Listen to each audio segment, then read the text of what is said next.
Well, hello, this is Tanis with Hiring for Good, and I'm with Suzanne as usual. Hi there. Good morning. Yes, and today we're so pleased to be joined by Dr. Namrata Saroj. She is an independent biotech consultant with 20 years of experience focusing on global development and commercialization of new drugs and technologies advancing ophthalmic care. Namrata has been my friend for many years, and I'm so pleased to have her here. But you'll have to jump in, Nam, if I misspeak or say any of these terms incorrectly. But I'm going to continue with your very impressive background, just because I think before we delve into discussing leadership and all the things we're going to talk about, it really helps our audience understand where you are today and then kind of where you come from. So her leadership has been recognized throughout the industry, and she's co-authored several peer-reviewed publications in management of ophthalmic diseases. Currently, Dr. Saroj is principal of All Eyes Consulting, LLC, where she collaborates with companies across various stages of development. She is co-founder and chief scientific lead of Clinical Trials Research Group, a CRO focused on executing ophthalmology clinical trials. Prior to this, she led the Ophthalmology Medical Affairs team as an executive director at Regeneron Pharmaceuticals. Dr. Saroj has previously held positions at Genentech and Manhattan Eye, Ear, and Throat Hospital. She earned her Doctor of Optometry from the University of California at Berkeley. She has a Bachelor of Science in Optometry from the University of California and a Bachelor of Arts in Biochemistry from Whittier College, which is how we know each other. Nam, thank you so much for being here today. We're just thrilled to have you. Thank you for having me here. Yeah, no, it's really a pleasure. I kind of gave a brief overview, but in this podcast, we talk a lot about what shaped you as a leader, and we always want to start on just kind of your synopsis of your journey. So since I've known you for many years, I know you had a really different vision of what your career was going to look like. So why don't we start from that point and kind of walk us through how you got to where you are today? Sure.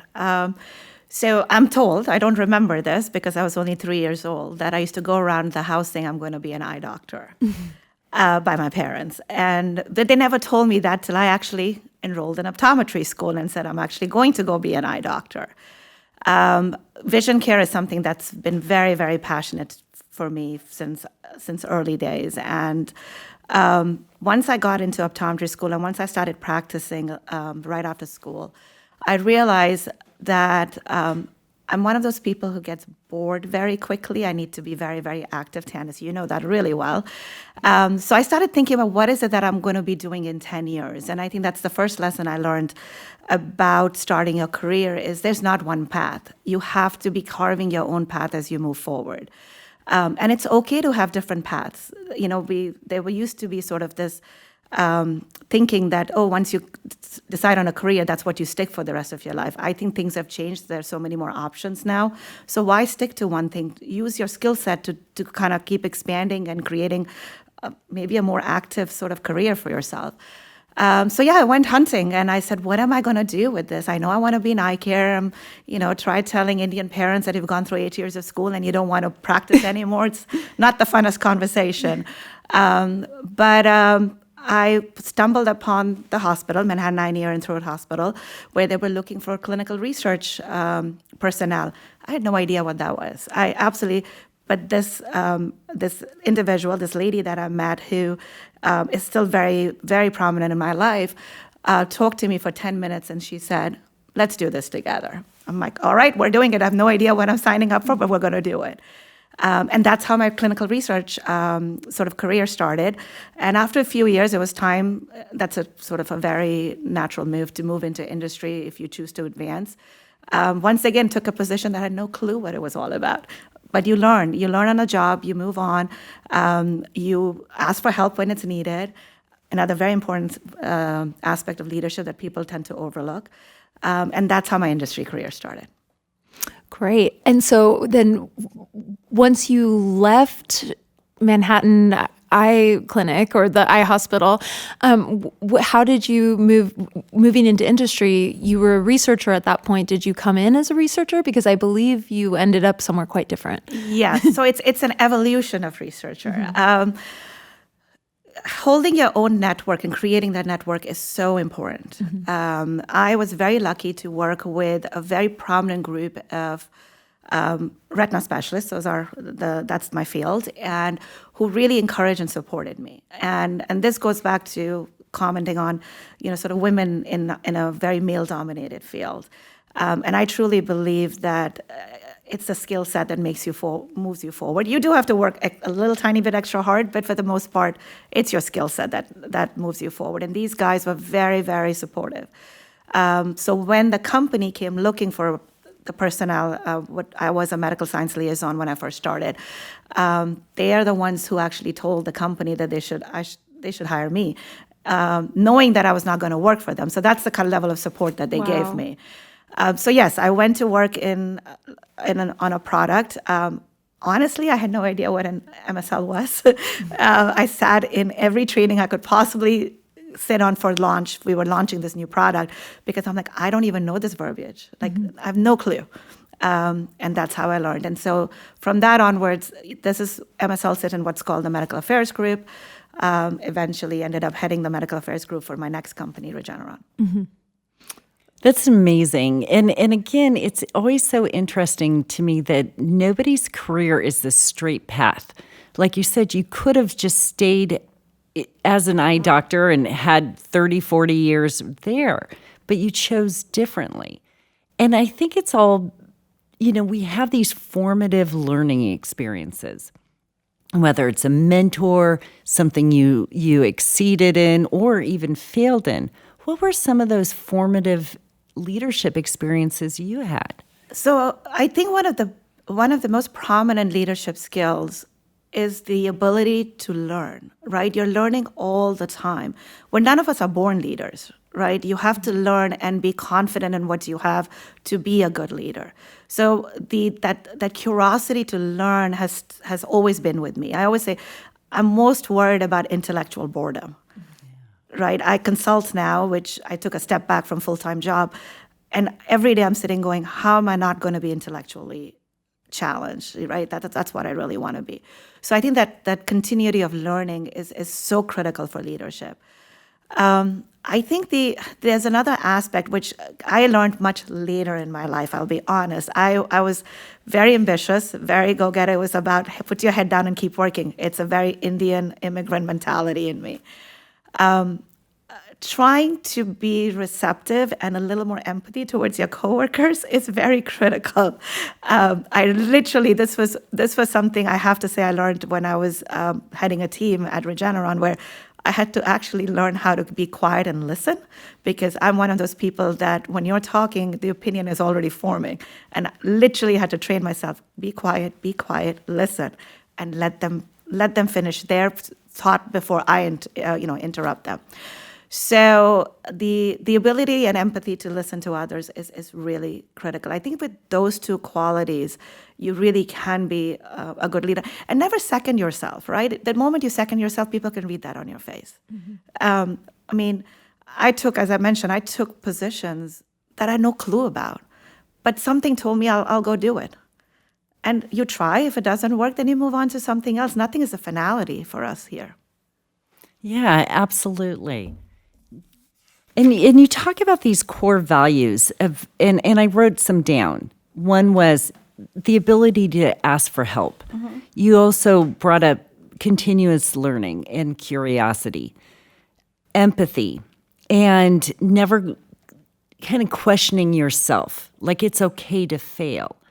So again, how do you operationalize that as a leader? Is it the qualities of people you hire, or is it the space you give? Yeah, it's actually both. You've said it really well. I think the best managers I've had are people who let me do my job, right? Because what was the point of hiring if you need to micromanage? My bosses knew that if I came to them, it was important. They knew I don't come to them unless it's really, really important. And that's how I like to manage. Hence, I was not always the best manager because I realized a lot of people need hand-holding, and that's okay. But that was my learning, that not everyone is going to get managed the way I got managed. So you definitely need to, I think you need to give people space. I also like to hire people based on experience, right? The education was always very critical in my upbringing. I was always brought up with the thinking that if you get a great education, you can do whatever. And I truly, truly believe. When I first started in this space and started hiring people, I used to first go look, where did they go to school? It's just, that's how I was brought up. I realized soon after, it wasn't where they went to school. I wanted to see what work they had done. And that's the connection I look for. Because if they have worked and they have developed themselves, it doesn't matter where they came from. I'm more interested in what they're doing now. Yeah. And so those are absolutely two things that I really, really look for while working with people and when I mentor people is create your journey.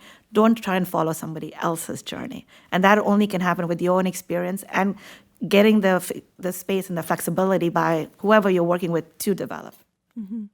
That's so interesting. So you now are leading your own organization, and the instead of having people on your team that you're managing clients. And so it changes the next question a little bit because typically at this point, we refer to, an organizational mission and ask how that's operationalized perhaps beyond the walls of the workplace, which I'm sure you can speak to for your organization. But knowing you and just even thinking about some of the qualities you've brought up that are really intrinsic to who you are, how does that shape the work that you do, or how do you instill those values into your work with other organizations and then maybe to the world beyond, if that applies? So really, really good question, right? And very different from what we've been talking about. So when you are a leader in an organization, you are in charge. You have authority, right? You're the decision maker. Well, step back a little bit and become a consultant. You're not in charge. You don't have authority. You hopefully are still a leader. That's why they want to work with you. It took me a couple of years to figure that out. I went from a very active decision-making sort of lifestyle to not being part of the decision-making. They took your advice, but a lot of times they might not execute on it. And I used to question that a lot. And I'm like, am I not giving the right advice? That's where the confidence in yourself stays, right? Like, hey, I'm going to step. They're asking me for advice. It's up to them. They have their own leaders in the organization to do this. So now, 6 years out, I've been consulting now for 6 years.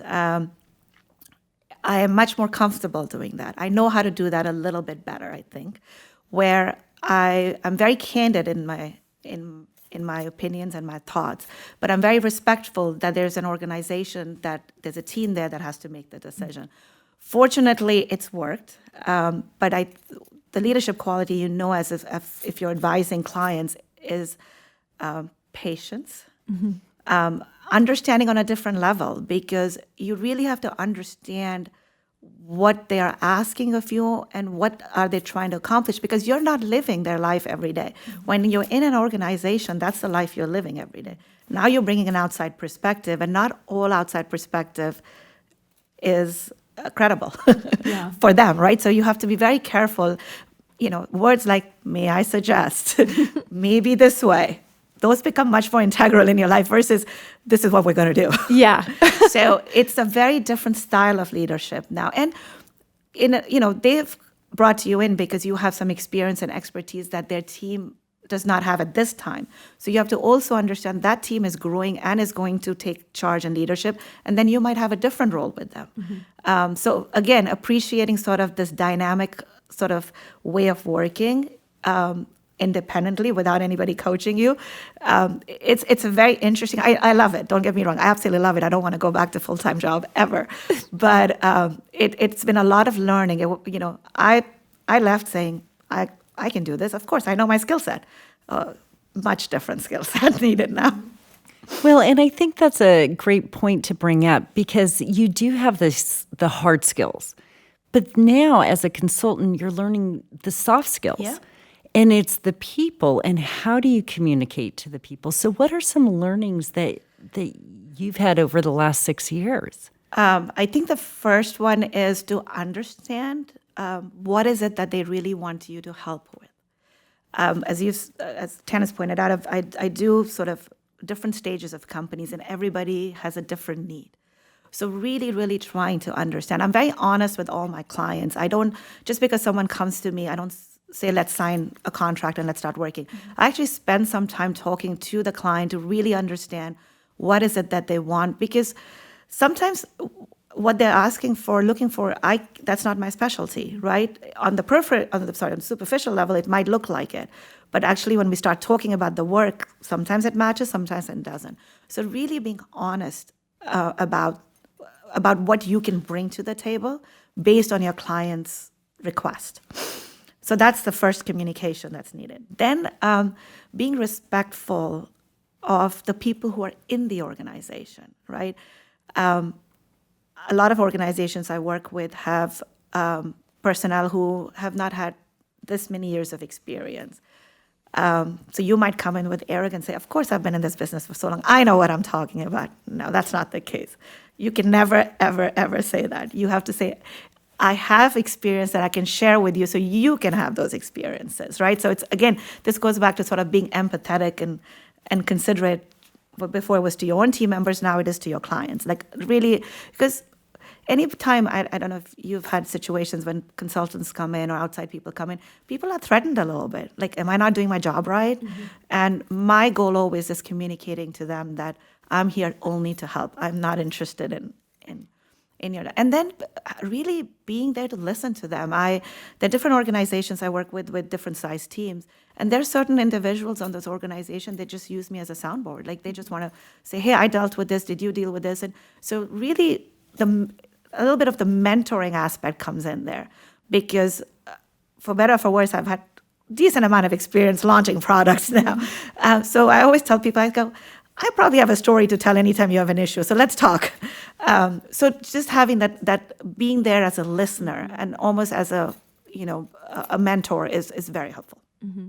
So this is a podcast about leadership, but part of leadership is building operations and building teams. When you were hiring people to work on your team, you spoke a little bit about the qualities that you looked for. What do you think are integral qualities that someone who's going to be successful as a leader in a large organization have? And what about in a smaller organization? Are they the same or? Yeah, so at least in my field, I can talk about it. I think leadership changes as the size of the organization changes, right? Mm-hmm. So in a very small company, I work with a company that has only 3 people, for example. Mm-hmm. Then I worked in a company that was 10,000 people. Mm-hmm. The leadership quality that it's kind of what we call the sort of the founding leaders, right? They have to be much more nimble, much more adaptable. And a lot of times founding leadership doesn't make it to the execution leadership, right? It happens much more often than we would like to think. And the reason it's not that they failed, it's just that the leadership that for large organizations, it's much more structured. And people who have this kind of brain that works dynamically every day and fixing things and doing things, they can work in a structured environment. Me included, right? I can only take so much structure. But if I have to only follow rules every day, I would be fired in a day. So that's the big difference I see, right? And so you have to roll up your sleeves and do everything in a small startup. Mm-hmm. In bigger companies, there's a lot of delegation, right? Because there's no way one person can do. Mm-hmm. Really, another important thing that I learned in my journey, because I was an individual contributor and I did everything on my own, learning to delegate is probably we underestimate. Mm-hmm. It took me a really long time to say, it's yours, go do it. And that goes back to the space we were talking, like go do your job. But delegation was for me to start giving up some of my stuff, which I was so in control of. Mm-hmm.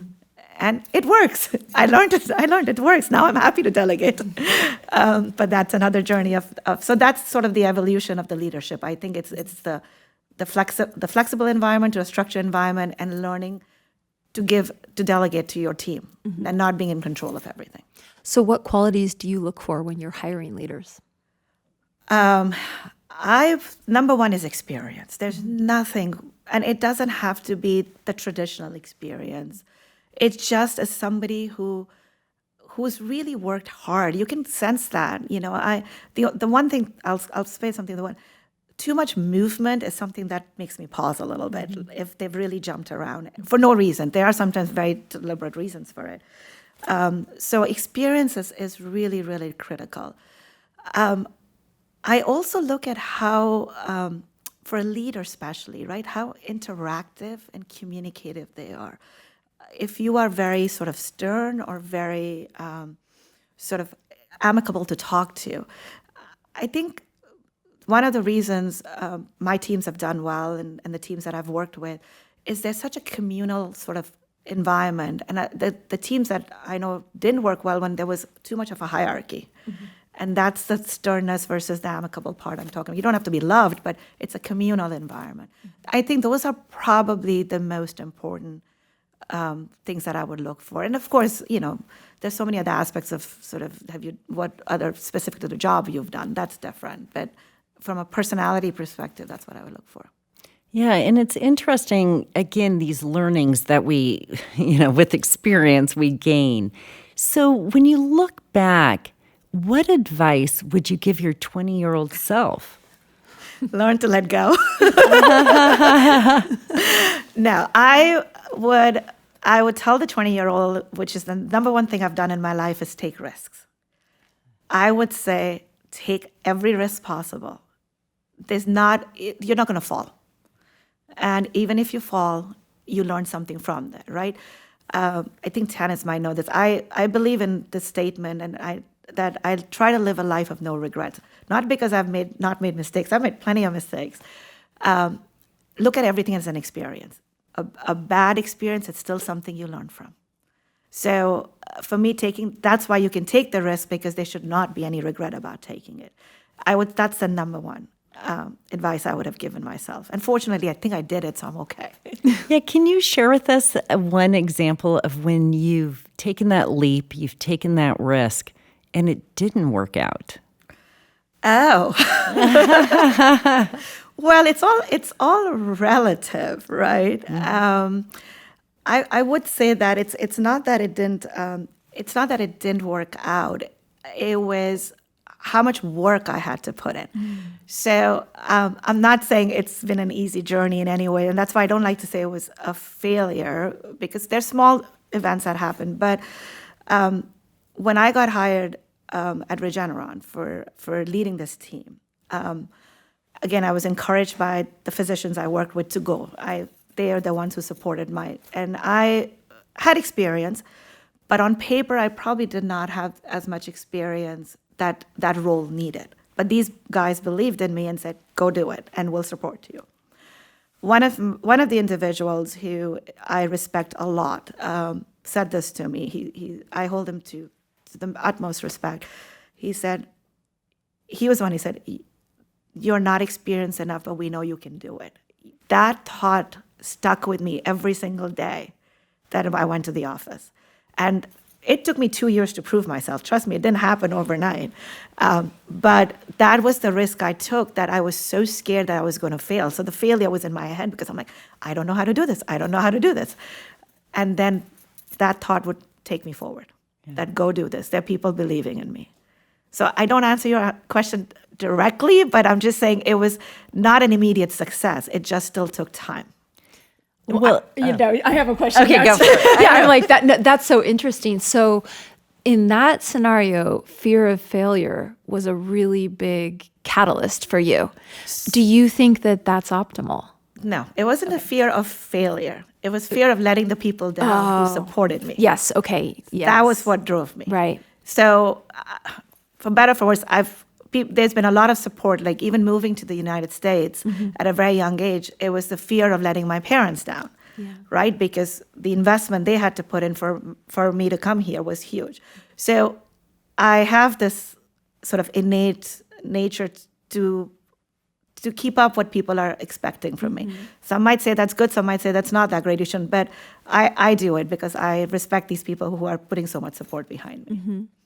And was there a flip somewhere on that journey where it turned into doing it for yourself too? The decision I take is for myself. The success, I do it for myself and everyone else. So the decision is always mine. Yeah.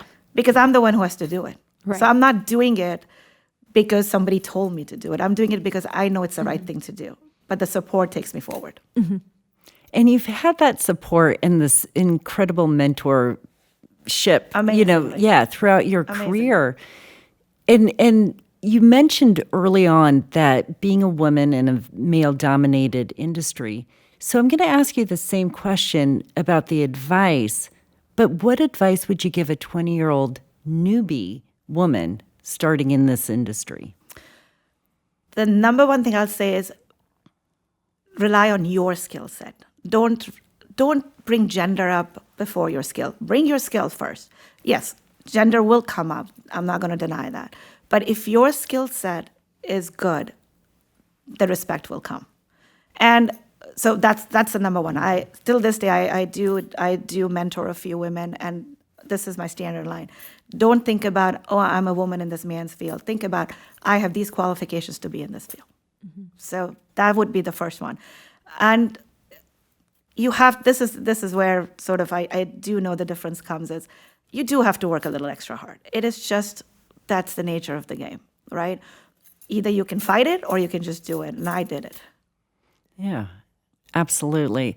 And mentoring, I think, is also very important. You've brought it up. It's impactful. It's helped. It really doesn't. I come from a family of educators. I've always liked to teach. Tanis will tell you I was tutoring ever since freshman year because I just love to teach. And I think very early in my life I realized the more you teach, the more you learn, right? Because I never liked to study too much. I just wanted to do so I used to teach, and that way I used to learn, and it was great. And I think that's where mentoring plays a role here now, because when you mentor people, you learn from them as well. It's not just you guiding them. You're learning so much because we can get sometimes so isolated in our own island, and the world is exploding in such beautiful ways with people with so much creative energies. I want to learn from them. I mean, I have 3 nephews. I love listening to what they're doing because this is a generation that eventually is going to be working with us too. So I don't want that disconnect like maybe we had with our parents' generation in the workforce. Absolutely. Yeah, there's so many amazing things here. I want to ask one question before we get into our last thing about, what does hiring for good mean to you? So how do you decide to take on a mentor? Do you meet someone? Does someone formally ask you, or do you just run into someone that you're like, they could really use my help? Like, what does that look like for you? That mentorship process, is it kind of organic, or is it? I think everything. I would say my life has been more organic than I would like to think. They fall into place when they're supposed to fall into place. I offer a lot. If somebody asks me a question, if they've already asked, I don't force anything on anyone, but I always offer to say, call me anytime. I keep my phone and my doors open as much as I can. And people know that. My field is not that big. It is actually pretty small. So people, you have to make them feel comfortable that if they talk to me, I'm not judging them. And that's kind of the opening of it. I always tell younger people that anytime they have a question and they can't go to someone, call me. I will find an answer for them. So keeping those doors open is the most critical. And running into people all the time, my specialty is notorious for how many conferences we have. So we're always seeing each other. That's why we're all great friends. So we're always talking to people.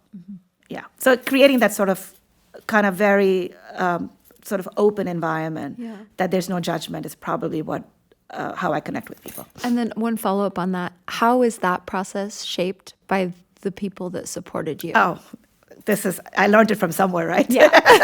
It's this. Well, you're a little bit innately like this, though. I think you are like that. So I'm curious to know, like, in what ways did the... So I think for people who are looking to get guidance, realizing that they need guidance is the first step. And as I mentioned before, I have never had any issues asking for help because not everybody knows everything, right? And if you're surrounded by such brilliant people around you, what's wrong with you? Learn from them. So very, very accomplished individuals I've had that privilege to work with. And if they could keep their doors open, that's what I'm doing now. Right? That's how I learned. Beautiful. Yeah. I love that. Yeah. Yes. So this podcast is called Hiring for Good. And so what does that mean for you? Hiring, for me, creating the right teams is the most critical. Not everyone's going to fit everywhere, right? And it's all right. Not everybody's supposed to work on everything. So hiring for good for me would be creating that environment where it's the right people working together on the right things.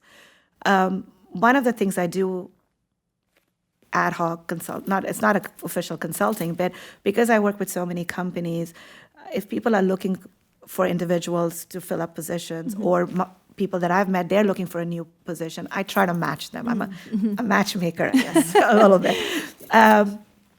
And I am very careful about who I propose where, both ways, for that reason. It has to be the right fit. And go get the right fit because you're not, a manager or the team is not going to get the most benefit. And the person, we're always growing, right? So the person's joining a team to work and to grow. And that person is not going to get the right fit. So it's really, really important that that match is made the right way. You're speaking our Yes, language. that's our language. She did tell me this. This is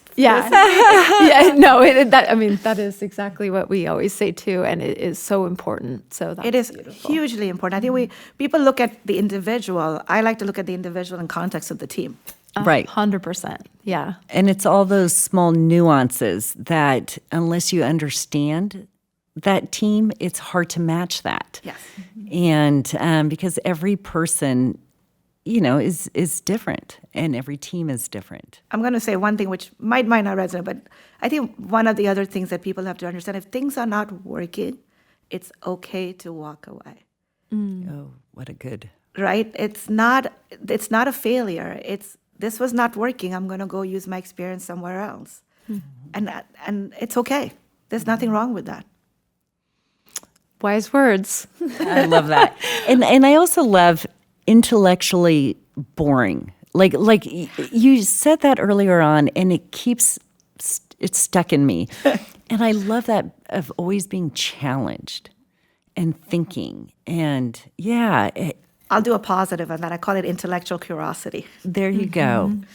Yeah. I love that. I want to be intellectually curious every day. I think it's a driving force. I mean, it's really interesting. We had an interview earlier, a woman named Dawn Jagger, and she spoke to some of the same exact themes. She was saying, if she's not learning, it's not a good environment for her. She wants to be constantly learning. Yeah, and I think it's easy for individuals as we get more experience to think we know it.